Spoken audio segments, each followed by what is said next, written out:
and alone, along with his crew.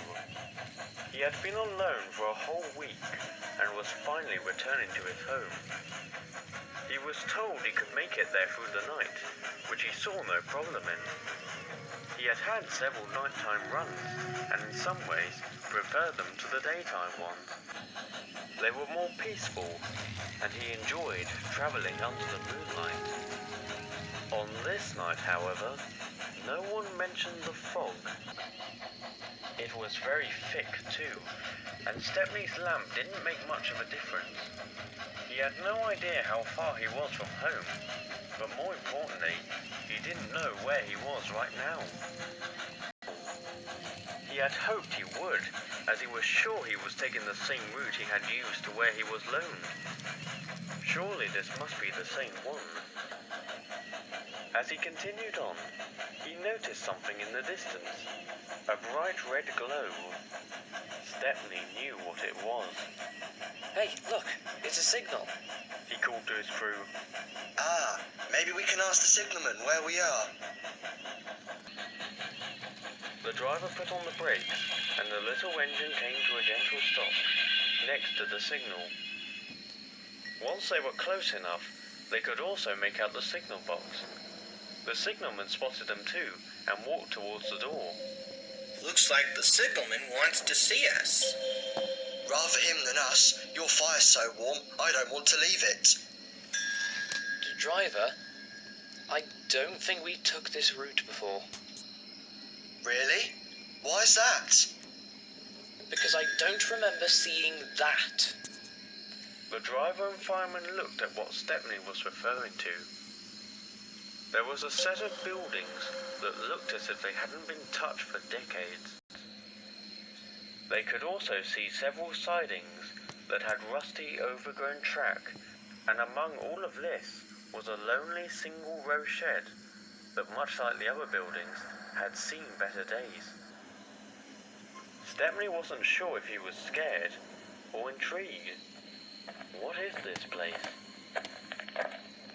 He turned back to the signalman that had just stopped in front of them. Evening, you lot. Haven't exactly picked the best night for a run, have you? No one told us about the fog. I thought it would be a clear night. Well, that's the weather for you. The bastards will say you're going to get a lovely day, but it ends up being miserable. Anyway, where are you heading? Brighton. Brighton? Then why are you taking this route?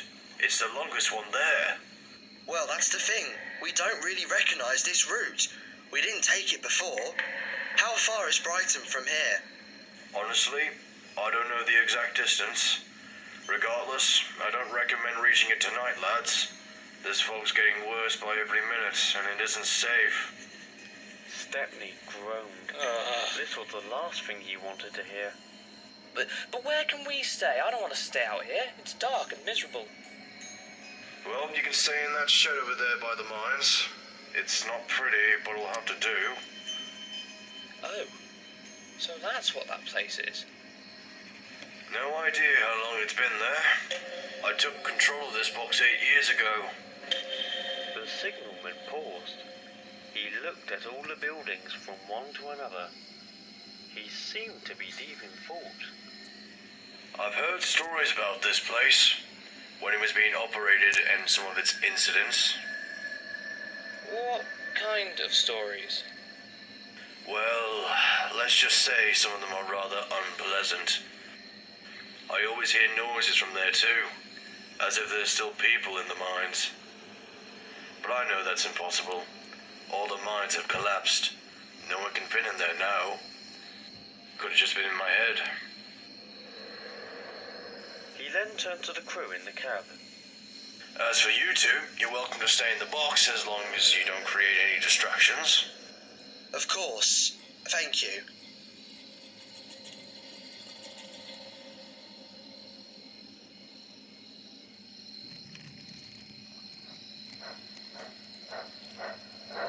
Stepney slowly backed down into the shed. The wooden walls were all rotten and dirty, and there were holes in the roof. However, he realized it was either this shed or staying on a siding in the cold temperature and mist. But that wasn't the only thing on Stepney's mind. What do you think that signalman was talking about? The crew had put out his fire, and they walked round to the front of him. Not sure. If you ask me, he sounds a bit crazy. Can't say I'm surprised when he spends almost every day in that little box. Oi, enough of that. That signalman you call crazy was kind enough to give us a shelter for the night. Unless, of course, you want to sleep outside. Oh, God, no. Can't stand another second out here.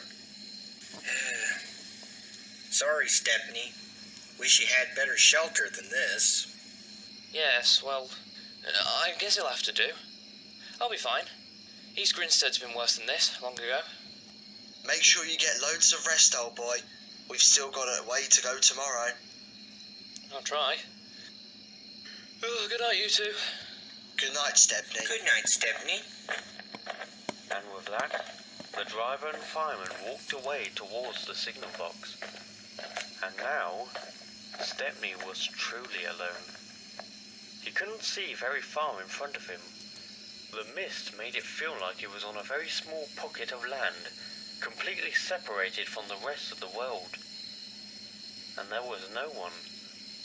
No one besides him.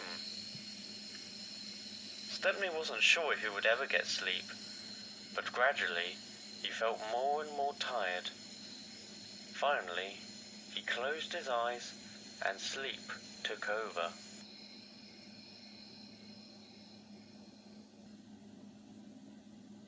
Hello? Is anyone there? Stepney didn't know how long he was asleep. When he opened his eyes, everything was the same.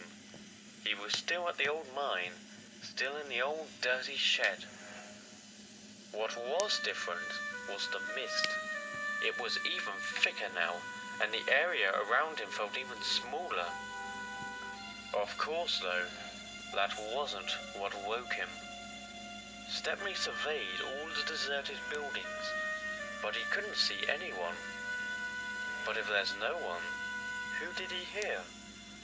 Hello? Can anyone hear me? The voice had an echo to it, as if it was coming from a cave. That could only mean one thing. Stepney looked towards the mine entrances that he could just make out through the blanket of fog. Wait, someone is in there. Oh, someone please help! Stepney began to feel uneasy. That wasn't the same voice as before. Was there two people in there? Is anyone there? I'm trapped. Another one. How many were in there? Snapping out of his confusion, Stepney realized that the logical thing to do was to call back. So whoever was in there would know they would have been heard and would be freed. Stepney could only imagine how terrible it would be to be trapped inside a mine with no way out and no light to help them see. He would feel like a monster if he just stood by and did nothing. He opened his mouth to speak, but then he closed it. Stepney realized he had forgotten something. Something that the signalman had said. All the mines have collapsed. No one can fit in there now. Stepney wasn't just confused, but now he was scared. Was the signalman telling the truth? Did he mean every single mine shaft? If he did, no one should be in there. No one could be in there. Hello? At that point, more cries can be heard. Several voices now, all of them expressing nothing but complete fear and horror, and all Stepney could do was sit motionless and listen. He then made a decision. Whether it was impossible for them to be in there or not, he knew better than to ignore them. He opened his mouth to try and call out again. However, he was interrupted again, but not because of his thoughts. The voices were now not the only sounds he could hear. Now, he could make out the sounds of rocks crumbling within the mine, as if there was a large, deadly stampede. The calls for help were now a place of crying and screaming. Any chances of saving whoever was in there had faded away. Stepney felt like crying. His fire was out, he couldn't see the signal box his crew was in, and the sounds of screaming showed no signs of ending. Then, without warning, there was silence. There was no more screaming, no more rocks crumbling, just silence. Stepney couldn't pull himself out of the shock he was in. Despite all he heard, it didn't add up. If the mines were buried, as the signalman said, then no one could be in there. But someone was in there. The thought of sleep never crossed Stepney's mind. He had just witnessed something terrifying. Something that shouldn't be possible. How could he sleep after that? As the night wore on low, he felt more and more exhausted, and once again he closed his eyes and drifted into slumber.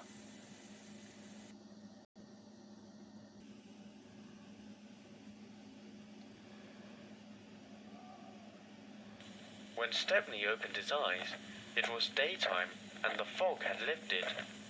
He looked in front of him and saw his driver, fireman, and the signalman walking towards him. Morning, Stepney. How was your night? Oh, am I glad to see you? The crew were confused.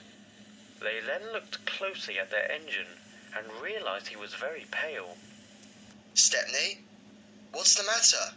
Are you okay? I heard something last night. There were noises coming from the mine. What? Are you serious? I wish I wasn't. Were they the sounds of people crying for help? All eyes immediately fixated on the signalman, and Stepney began to shiver. Yes. How did... Wait, what are you talking about? You know something about this too. I've heard stories like that in the mines before. I already told you that last night. But you said they were in your head. I said they could have just been in my head, but after what Stepney just said, I wish they were. There was a long silence. No one knew what to say. At last, the silence was broken by Stepney. You said you heard stories about this mine. Stories that were unpleasant. What are they? Do they have something to do with what I heard last night? The signalman didn't respond for a moment, but then slowly nodded his head. From what I've been told, these mines were operated in the early 20th century. It only lasted 7 years. The reason why? It was known as one of the most dangerous places in Britain. Well, industries like this were usually dangerous back then, I should know. As an engine from the 19th century, Stepney had witnessed the growth and change of railways and industry throughout the last several decades. Not just in technology, but also the importance of safety. Nowadays, safety is regarded as a top priority, unlike back then. Yeah, but anyone who's worked there got the worst of it. The equipment was rarely well maintained and most of it was out of date. That sort of thing led to accidents. Well, I say accidents, but if the people in charge did their job and made sure the place was in proper working condition, it would have lasted longer. It was believed that the managers didn't give a damn about their workers. They were all expendable in their eyes. So, I always saw those accidents as murders. Stepney and his crew went pale after hearing that. Those who were in the mine, however, suffered the most. The wooden shafts holding them up were weak and rotten. No one had ever considered replacing them. That resulted in several collapses that occurred over those 7 years, leaving many miners trapped. At least when it came to those with the equipment, their deaths were most quick and painless. But those in the mines, their pain was almost endless. They had no light, no food, and sometimes no air. They could do nothing except for cry for help, hoping it would come. It rarely did. The voices you heard last night, Stepney, were those men who were sadly unlucky. Stepney was horrified. He now wished he didn't ask for this, but it was too late now. I knew one of those lucky few. He was only at the mine for a year, but one time being trapped was too much. Once he was freed, he resigned and exposed the careless management. That was in 1909, the same year the mine closed. As for this person, let's just say if this man didn't survive. What are you talking about? That man was my father. He got a new job as a shopkeeper, and I was born 2 years after he left the mine. He told me all this when I was a teenager, and well, my reaction was the same as yours. When I became the signalman and was assigned to this box, at first I was scared, but when I think about it, it felt right for me to be here, to keep those lonely miners some company, as the son of one of their colleagues, even though I can't help them, and I have to listen to them suffer almost every single night. The signalman sighed and looked back at the crew and Stepney. I called ahead, and there aren't any trains scheduled to come down this route, so you have a clear path. Sorry I scared you. It's fine. Stepney said quietly. In truth, he wasn't scared anymore, but felt sad. The crew entered the cab, and the little engine puffed away.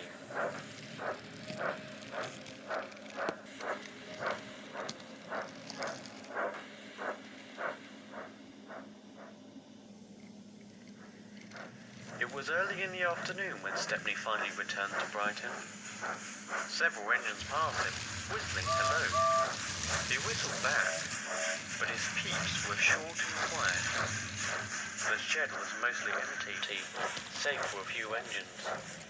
Without saying a word, Stepney went to the very back of the shed. He saw no point in telling them about what had happened. He was sure they wouldn't believe it and laugh at him. That was the last thing he needed. He closed his eyes, and this time, nothing horrifying disturbed him.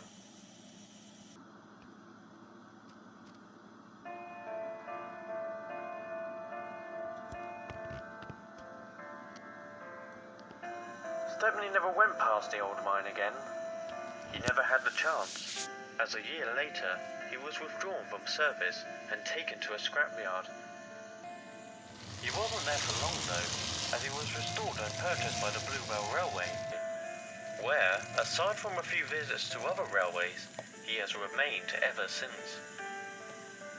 He did eventually learn that the route he had taken on that night was ripped up due to the lack of any important traffic. However, he never learned to what became of the signalman. Naturally, he lost his job there, but what about afterwards? Did he get a new job? Perhaps he was assigned to another box. He didn't know, and he never would. As time went on, Stepney thought less about the old mine. What he encountered there didn't seem to matter anymore. The line that went past it was now gone, and it was a place that the world would soon forget.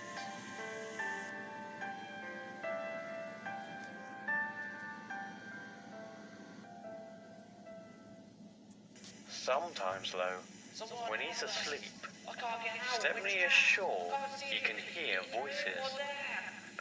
Voices of the miners, calling and crying for help that they will never get. Anyone!